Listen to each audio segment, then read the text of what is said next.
On this note, let us dive into the questions. So my first question goes to Chandrababu Naidu garu. So recently, my daddy to నేను మీ ఆఫీస్కి వచ్చినప్పుడు, so you saw my book and you asked me a lot of questions. You were very curious to know అసలు book దేని గురించి, అసలు నీ background ఏంటి, అసలు నువ్వేం చేసావు అండ్ సో ఆన్. సో మీరు ఫస్ట్ నా బుక్ టైటిల్ చూసినప్పుడు, that is mindset shift, small changes, big impact. So what is your first impression? First impression, నువ్వు నా దగ్గరికి వచ్చినప్పుడమ్మా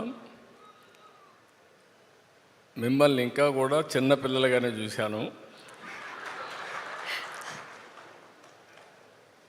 నారాయణ గారంటే నాకు ఎప్పటి నుంచో పరిచయమే కాకుండా ఒక ప్రత్యేకమైన అభిమానం.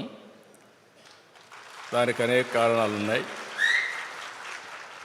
అలాంటి సందర్భంలో మిమ్మల్ని చూశాను, కానీ మిమ్మల్ని అదే మరిగా మీ సిస్టర్ గారిని చూస్తున్నాను, కానీ మీరు కూడా ఇంత పెద్ద ఎత్తున పైకి ఎదిగారని ఫస్ట్ టైం నాకు అనిపించింది. ఆశ్చర్యపోయాను.